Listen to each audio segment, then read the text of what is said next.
Before you touch your phone, before you answer anyone, before you let the day get its hands on you, understand this. The morning is not just a time block. It is a test of command. If you begin in reaction, you spend the rest of the day trying to catch up to yourself. That is why this video is about 9 Stoic rules for the morning. Not as a performance, not as a perfect ritual, as a practical defense of your mind. Rule 1 is simple. Win the first minute. When you wake up, do not immediately surrender your attention to glowing messages, headlines, or other people's urgency. For a few seconds, stay where you are. Feel the bed, notice your breath. Let the room exist before the world enters it. This is not laziness, it is sovereignty. Epictetus would make the point in plain language. The first impression is powerful, but it is not the ruler. You are allowed to pause before you agree. Musonius Rufus would go further and say that discipline is not proven in theory, but in small repeated actions. The first minute is one of those actions. Cleanthes, in the spirit of steady duty, reminds us that a day should begin in alignment with order, not appetite. Picture a Citadel gate at dawn. The storm is still outside. The gate is not open yet. That is the image. Your morning is the gate. Hold it for a moment. Keep your hand on the door of your mind. The day should not rush in uninvited.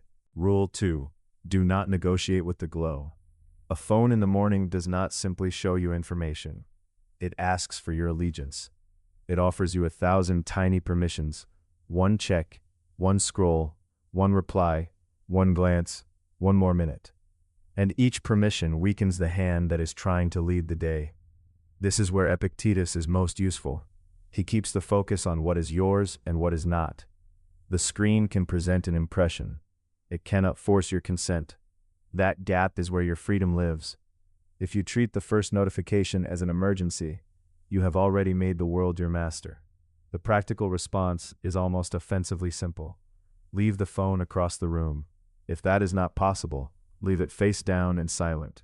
Better still, create a rule. No social media, no messages, no news until you have completed the first inner task of the morning. Not because these things are evil, but because your mind is most suggestible before it has fully stood up. Musonius Rufus would approve of the discipline here because it trains the body to obey the mind. Repeatedly resisting the first pull is a form of strength. Cleanthes gives the image of a worker who begins with duty, not distraction. The day has a task. Your attention is not a public square. Remember this phrase: do not feed the fire at dawn. The first spark can become a blaze. Silence it early, and the rest of the morning remains yours. Rule 3. Name what is yours. Before the day starts asking for your energy, sort reality into 2 piles. In one pile, your choices, your focus, your tone, your next action. In the other, traffic, mood, other people's opinions, unread messages, the weather, the pace of the office, the noise of the city. If you do not separate these clearly, you will try to carry what was never yours to carry. Epictetus is the sharpest guide here. He teaches a hard mercy. Peace begins when you stop demanding authority over what does not belong to you. The mistake people make in the morning is not that they care too much. It is that they care in the wrong direction. They wake up and immediately reach for control over outcomes they cannot command. So make this your first mental exercise. Before you stand up, ask, what is mine today? What is not? Then choose one answer you can actually live. Send one email. Prepare one meal, clean one space, make one decision cleanly. This is how self-command becomes visible. Musonius Rufus would call this practical training, because philosophy is useless if it cannot be done before breakfast. Cleanthes would add that you do not need a perfect world to live with dignity. You need alignment. A man who knows his boundaries is less easily shaken. Picture a bronze scale in your mind. One side holds your power, the other side holds the rest. Most suffering begins when you try to carry both. Rule 4. Choose one hard thing before comfort chooses you. The morning becomes dangerous when it is too soft. A person wakes, reaches for warmth, reaches for ease, reaches for the easiest path, and then wonders why the mind feels weak by noon. Strength is not built by inspiration. It is built by contact with resistance. Musonius Rufus is the main voice here because his teaching is intensely practical. Philosophy must be lived as a daily exercise, So take one act of voluntary discipline and make it part of the morning. Make the bed carefully. Take a cold rinse. Walk outside without headphones. Sit in silence for 5 minutes. Delay breakfast by a short interval. These are not punishments. They are rehearsals in command. What matters is not the size of the act. What matters is the message it sends inward. I can prefer discomfort without being ruled by it. That message changes the texture of the day. It makes you less dependent on ease, and therefore harder to manipulate. Cleanthes gives the deeper frame. The world is not arranged around your convenience. It asks for endurance, steadiness, and work. The man or woman who begins with one chosen difficulty becomes less frightened by the unchosen difficulties that arrive later. Think of it like striking a flint. A small, deliberate friction creates the first light. Without friction, nothing begins. Remember that image. One hard thing, one clean spark. The day follows the fire you start. Rule 5. Do not begin with complaints. The complaint is seductive because it feels like honesty, but often it is only surrender with better language. You wake up tired, behind, or irritated, and the mind begins composing grievances before it has even taken responsibility for the day. Cleanthes is the source to remember here. His vision is one of steady alignment with the order of things. The wise person does not demand that reality become easier before he acts well. He begins where he is. He accepts that the road may be rough and still takes the next step with dignity. This is not passive resignation. It is disciplined refusal to waste the first hours on protest. If your morning starts with "this is unfair," "I hate this," "I can't deal with this," then your attention becomes a courtroom. You are prosecuting reality instead of directing yourself. That is exhausting, and it rarely changes the facts. The practical response is to replace complaint with description and action. Instead of "I hate how much I have to do," say "I have 3 tasks in 1 hour." Instead of "I am already behind," say "I will begin with the next useful thing." Clean words cut through emotional fog. Epictetus would call this a correction of impressions. The event is not the whole story. Your first sentence matters. Musonius Rufus would insist that this correction must be repeated until it becomes habit. Hold this image: a man walking through rain in a dark coat, not arguing with the weather, simply moving with purpose. Rule 6. Rehearse patience before conflict arrives. The morning is the place to prepare for the first disrespect, the first delayed reply, the first sharp email, the first person who speaks to you like you are available to absorb their stress. If you do not prepare, you will walk into that moment half asleep inside yourself. Epictetus would say that an event does not injure your character unless you hand it the right. That is a severe and useful thought. In the morning, rehearse the response you want to own. Imagine the coworker who is impatient. Imagine the family member who is rude. Imagine the driver who cuts you off. Then decide now, I will not rush to anger. I will not over-explain. I will not beg to be understood in the first second.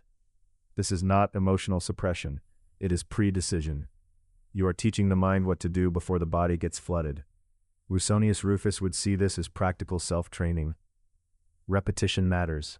A steady inner rule rehearsed daily becomes easier to remember under pressure. There is also a quiet power in delay.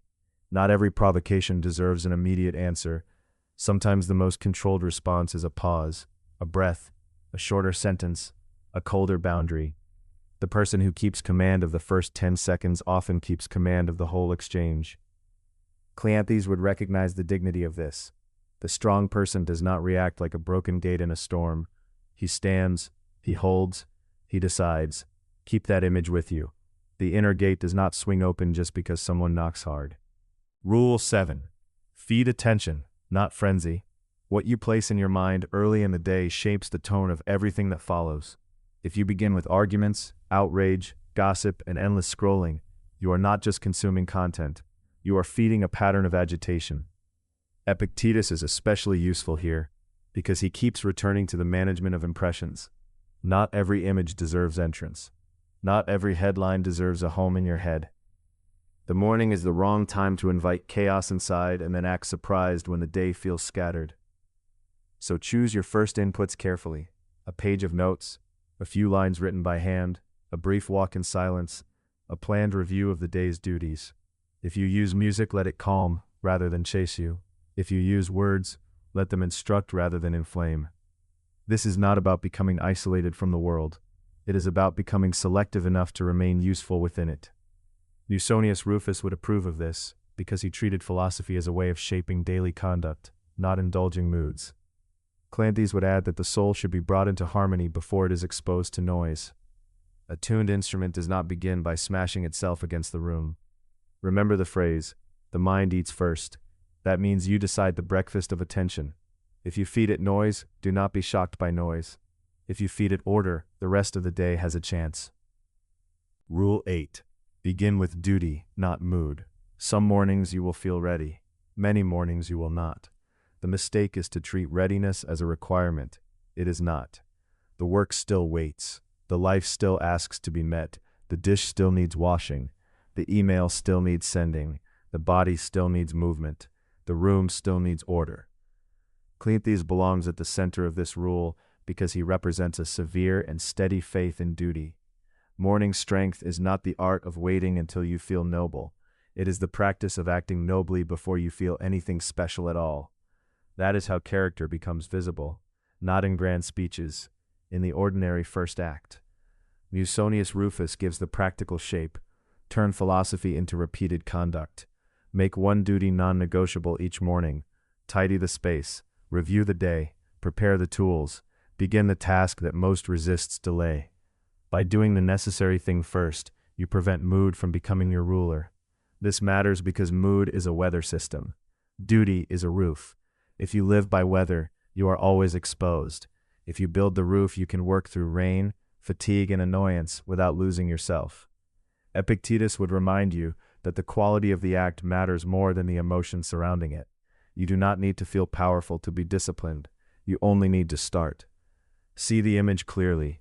A candle lit in a dark room, not waiting for the sun to explain itself. The candle simply burns. Rule 9. Leave the house like a guardian. The morning does not end when you put the phone down. It ends when you step into the world with your inner order intact. That is the whole aim of the sequence. Not calm for its own sake. Calm that can carry weight. Now bring the morning together. You did not wake to be scattered. You did not wake to be pulled apart by notifications, opinions, or the first inconvenience. You woke with a mind that can be trained. That is what Musonius Rufus keeps reminding us. Practice is real only when it changes behavior. That is what Cleanthes keeps reminding us. A good life is aligned with order and duty. That is what Epictetus keeps reminding us. Your freedom begins where your consent begins. So take the day with 3 final gestures. First, choose one priority and name it clearly. Second, decide how you will answer the first challenge without losing yourself. Third, leave the house without carrying unnecessary noise in your hand or your head. That may sound small. It is not small. It is the architecture of self-command. If you do this well, the morning becomes a citadel. Not because the world is gentle, but because you are less available to be conquered by it. You move through the city, the office, the gym, the crowded room, the hard conversation, with less waist and more spine. Keep this closing line. The world may begin loud, but it does not have to begin inside you. One calm decision at dawn can defend the whole day.